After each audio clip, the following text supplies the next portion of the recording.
Keisha, and I'm here with this week's All Tea All Shade Real Housewives of Atlanta Season 8 Episode 6 review. So let's get straight into the review. First, we start off this episode with Kenya throwing shade at Sheree's house after getting a portion of her house done in 2 days. And I'm like, okay, girl, you got a piece of that goddamn dungeon done in 2 days. Good for you. Nobody fucking cares, Kenya. It still look like one of Nail Carter fucking I can't even think of a good joke. I'm so ignorant. Rest in peace, Neil Carter. Let me stop fucking with you. Anywho, so Portia, Phaedra, and Shamia go swimsuit shopping, and they all just look like the first row on a deacon board. Like, I just cannot with them. Portia looked cute in this scene though. So she and Kenya are planning a trip together, which I found to be hilarious. It's good to see them trying to get along this season because I'm just so tired of the back and forth between them two bitches. Then Portia said something stupid talking about they're like oil and water. And I'm like, girl, I'm so tired of you playing this old ditzy dumb ass role. It's vinegar and oil, girl. They don't mix. Like, she just so dumb, and I just want her to show more of herself than a fat ass and the fact that she's fucking stupid. Like, you got to have some type of smart that you have kept yourself in the limelight past your 15 minutes of fame. Like, you're not as dumb as you let on to be. Like, girl, show more of yourself than the fact that you got a Coke bottle shape and that you wear a sequin weave. Like, I just want to see more from her because she just acts so fucking stupid, and it just annoys me, especially as a black woman. So everybody goes gets ready for this trip, and they all arrive at the airport. And it was just funny to me that Kenya and Portia once again were dressed in all white. Them hoes, I swear to God, they call each other up on the phone and say, bitch, let's dress alike. I think them hoes probably actually get along in real life, and they just front for the damn camera. Because them two bitches is two peas in a pie. I swear to God. That's why they couldn't get along, because they're the same motherfucker. It's just Kenya's a little less thottish than Portia is in the limelight as far as a public eye. Probably behind the scenes, she's probably like a freak in the sheets. So Kim lets them all know on the bus ride to the mansion that she is the biggest star in this franchise, and that she needs her own room, honey, because she has been doing this since her Mrs. Butterworth campaign, honey. And I'm like, yes, let these hoes know that you have been depositing royalty checks, ma'am. So they arrived to this mansion. It was gorgeous. I loved it. It was stunning. And it just reminded me of the old housewives that I was talking about in the I think last week's All Tea All Shade. I like the opulence, the glamour of it all. I want to see them taking trips, going shopping, eating, just being on some rich white woman shit. That's what I just want to see out of them. Like, oh my God. So they arrive at the house, and she man, because I refuse to call her by her real name, she man, the woman hater, comes out in this goddamn gold lame bikini, honey. And I'm like, where are you going, and why are you coming out to a bunch of women in a fucking bikini? Like, do you low-key want one of these bitches? I mean, I already spread the tea that you like threesomes, that you and Candy supposed to be doing a little footsie underneath the covers together with her husband. And one of my followers, my supporters on Facebook, Felice PJ Killian, I think that's how you pronounce her name, said that she like an 80s jet centerfold, and I damn near died when I saw that shit. Shout out to you, Felice, because she's always holding me down on Facebook.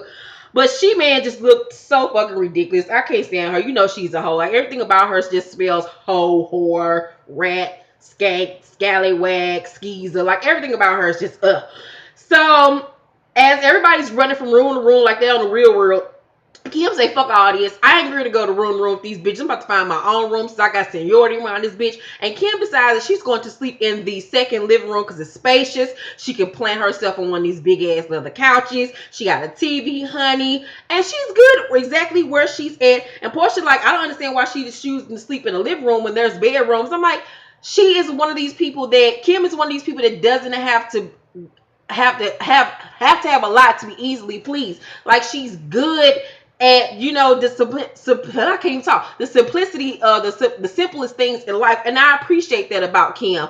If she want to sleep on the fucking living room couch, let her sleep on the goddamn living room couch, and that's what the fuck she choose to do. Now I don't know where she gonna change her clothes at since she's in an open space, but hey, let her go ahead and do what the fuck she wants to do. So Phaedra, I think it's later on that day, everybody's getting dressed to go out to dinner or whatever, or do whatever the fuck they was doing. And Phaedra, Portia, and She-Man are all on the couch taking a selfie together. And Phaedra decides that she gonna kick her leg up in that polyester jumpsuit, and I just want to throw up because everything about Phaedra just reminds me of pork rinds, fried chicken, stale vegetable oil, catfish nuggets, fucking what's the fucking things, tripe sandwiches, like everything. I just cannot with Phaedra. Like when she kicked her leg up, I just could have sworn like I smelled the room smelling like fish and old period blood. Like I just cannot. Phaedra just looked like she stink to me, and I could be her friend because it's just certain people in the world that you meet that look like they stink, and that's what Phaedra gives me menstrual cramps and monostat realness, and she got on that polyester jumpsuit, that non-breathable ass fabric, and I just know the crotch of it probably stink. I just cannot.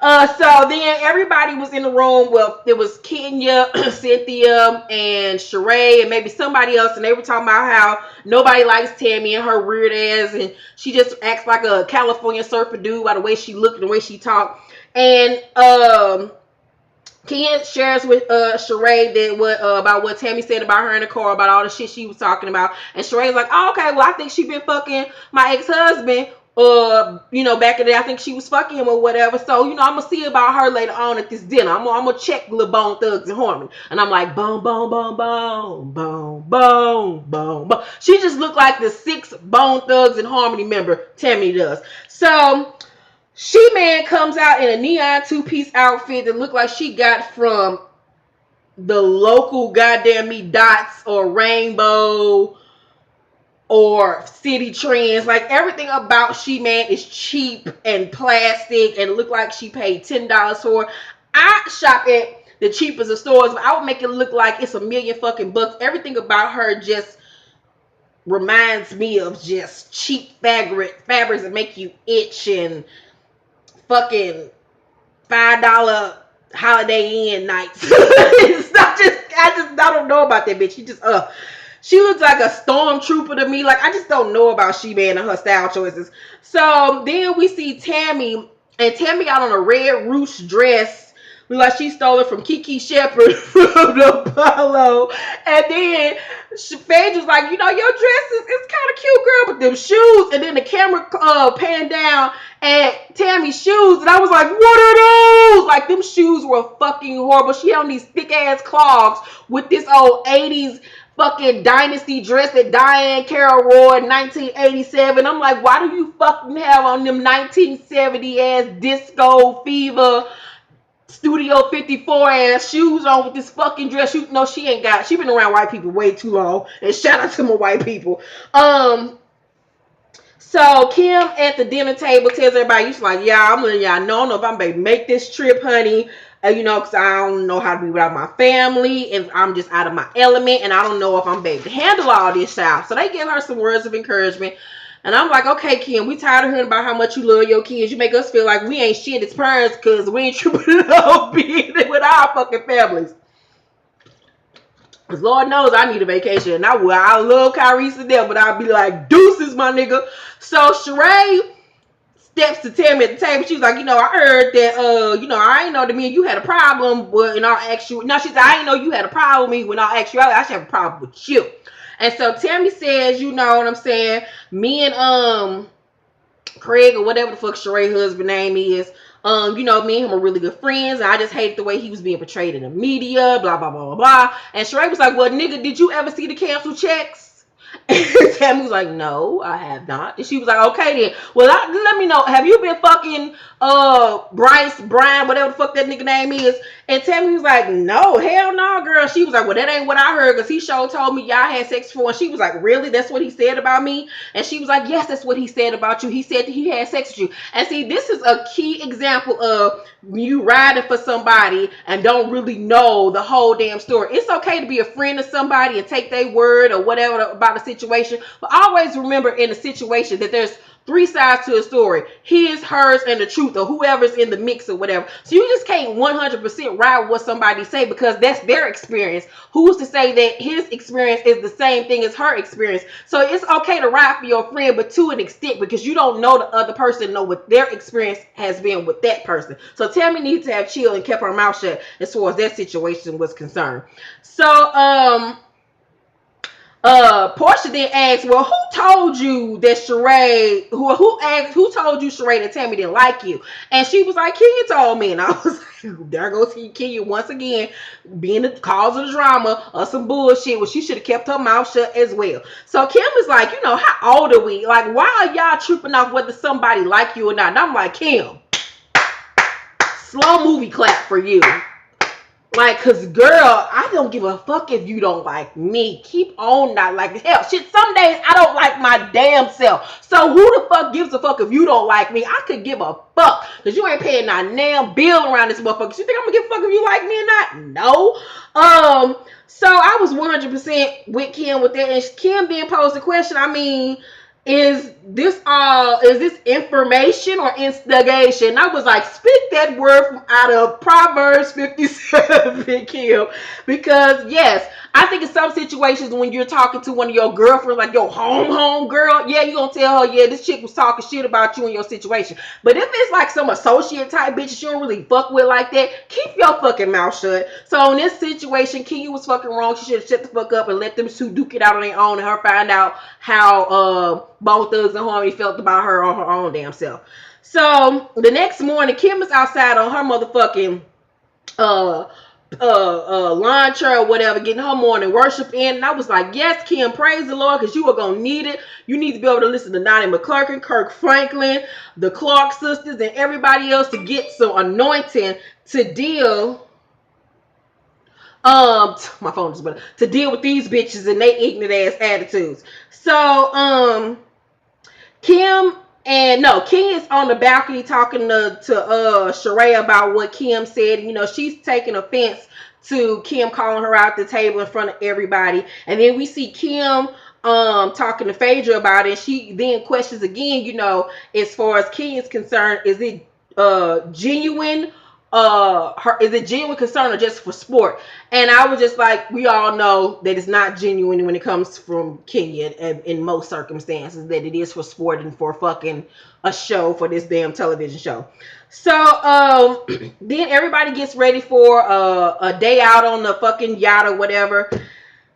And Phaedra come down the steps, y'all, looking like an extra from a Luke video, looking like one of them spring break bitches from MTV from 1988. I'm like, Phaedra, where the fuck are you going? Now, I'm all about women being sexy, loving their bodies, loving their shapes and everything else. I have no problem with that. Because her and Portia were dressed similar. Only thing the difference was is that what's her name? Phaedra had on the thong and Portia did. Now Portia ain't got no damn kids. She's young. Let her do what the fuck she want to do. Well, she ain't young. Me and her the same age. Well, I'm still young. But anyway, she ain't got no damn kids. Dress how the fuck you want to dress if you don't have any children. But as far as my concern and my taste of things, I feel as though a mother of two young impressionable boys and a woman of Phaedra's supposed to be stature, her being a lawyer and all these different credentials and things that you have, but more so than anything, you're a mother of two boys.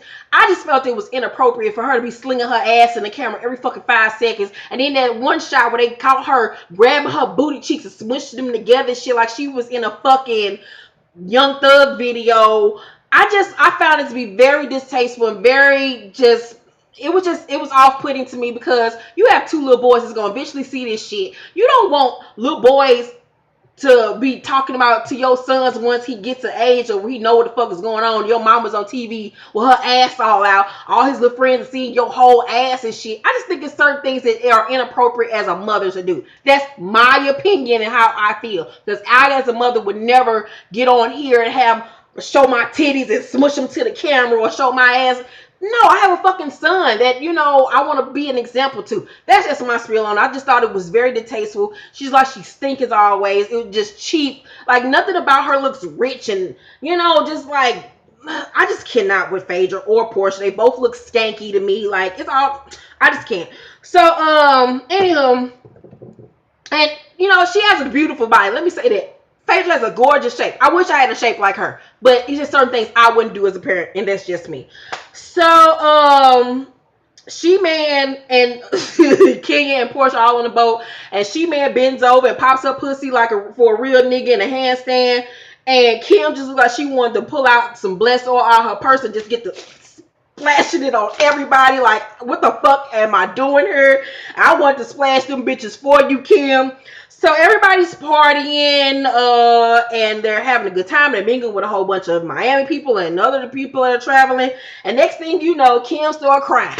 And I'm like, oh Lord, here she go again. So Phaedra see that she crying to go over to talk to her, which I thought was very nice of Phaedra to go over there and be a help to her, and give her a good word or whatever, give her some words of encouragement. And Kim goes on to say that she doesn't understand why girls are dancing on other girls, and she misses her husband. And see, I'm all about loving your husband, loving your family, want to be around your family. But as a woman, you have to know how to get along with other women and be by yourself, and know how to have a good time with yourself, by yourself, and with other people outside of your family. She is just way too I don't even want to say family orientated. She's just way too clinging to her family. Like, she needs to get a personality of her own and find out what she likes and what she doesn't like. And so as the girls dancing on other girls, that's what bitches choose to do. I find it ridiculous when other women dance on other women, but that's not me. That's not something I choose to do. But if that's what you like to do, I'm not gonna judge you for it. I'm not gonna give a fuck. Bitch, do what you do. So she gotta just learn how to open herself up to the world and experience new things and see how other people live and all those things. So Kenya and Portia are at the table, and they had a little moment where they actually got along with one another, which I found to be really cute. And Kenya was helping her with the little dating situation he had on with Mr. Cubana.